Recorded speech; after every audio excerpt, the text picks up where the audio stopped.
Gujarat ફર્સ્ટનું buzzer વાગી ચૂક્યું છે અને સૌથી મોટા સમાચાર અમેરિકાના રાષ્ટ્રપતિ ડોનાલ્ડ ટ્રમ્પે ગુરુવારે ભારત પર 26% પારસ્પરિક ટેરિફ લાદવાની જાહેરાત કરી। ટ્રમ્પે કહ્યું કે ભારત અમેરિકા પર 52% સુધીનો ટેરિફ લાદે છે, જેથી અમેરિકા ભારત પર 26% ટેરિફ લાદશે। અમે અન્ય દેશો પાસેથી લગભગ અડધા ટેરિફ વસૂલ કરીશું, જે તેઓ અમારી પાસેથી વસૂલ કરી રહ્યા છે। ભારત ઉપરાંત અમેરિકા ચીન પર 34%, યુરોપિયન યુનિયન પર 20%, જ્યારે દક્ષિણ કોરિયા પર 25% અને જાપાન પર 24%, વિયેતનામ પર 46% અને તાઇવાન પર 32% tariff લાદશે।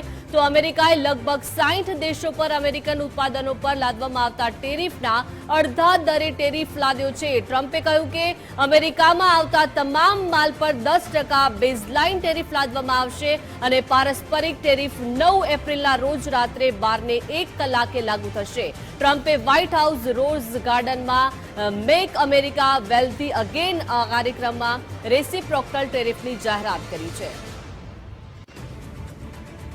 The United States charges other countries only a 2.4 tariff on motorcycles.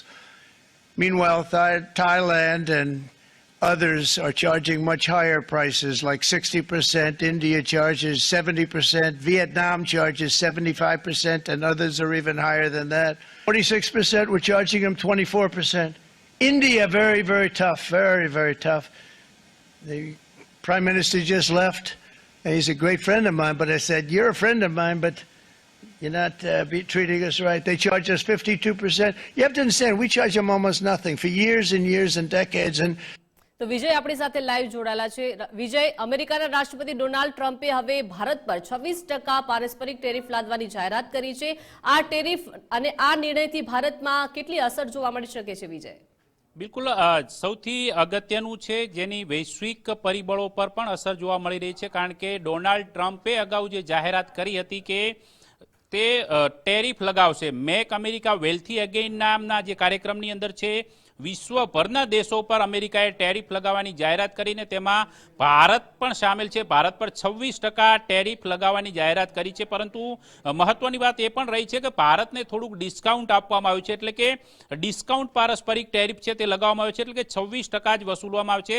Bharat બીજી તરફ અમેરિકાની જે પ્રોડક્ટ છે તેની પર 52% વસૂલે છે, તો તેની સરખામણીએ ડિસ્કાઉન્ટ આપવામાં આવ્યું છે। એ પ્રકારની જાહેરાત કરતા ડોનાલ્ડ ટ્રમ્પે વિશ્વના તમામ મોટાભાગના દેશો છે તેના પર ટેરિફ અંગેની જાહેરાત કરી। ચાઇના પર 34% ટેરિફ લગાવવાની જાહેરાત કરી છે, તો પાકિસ્તાન પર પણ 28% જેટલો ટેરિફ લગાવવાની જાહેરાત કરી છે। જો કે ડોનાલ્ડ ટ્રમ્પના નિર્ણયની વૈશ્વિક શેરબજારો પર પણ અસર વર્તાવાની ચાલુ થઈ ચૂકી છે। જાપાનના માર્કેટ પણ ક્રેશ થઈ ચૂક્યા છે, તો સેન્સેક્સ અને નિફ્ટી પર પણ અસર થશે। જો કે ભારત સરકારની પ્રથમ પ્રતિક્રિયા છે ડોનાલ્ડ ટ્રમ્પના ટેરિફ લગાવ્યા બાદ એ સામે આવી છે કે આ ટેરિફથી હાલમાં કોઈ નુકસાન નથી, અમે એનું વિશ્લેષણ કરી રહ્યા છીએ। આ સૌથી અગત્યની ટિપ્પણી અત્યારે સામે આવી છે, પરંતુ આ ટેરિફ લાગવાના કારણે શું અસર થઈ શકે છે તેને લઈને અનેક પ્રકારની વિગતો સામે આવી રહી છે કે ભારતમાંથી જે નિકાસ થતી વસ્તુઓ છે તેમાં ખાસ કરીને જે કાપડા ઉદ્યોગ છે, ઉપરાંત જે ફાર્માસ્યુટિકલ છે તેને સૌથી મોટી અસર, આ ઉપરાંત જ્વેલરી ઉદ્યોગને પણ મોટી અસર પડી શકે છે।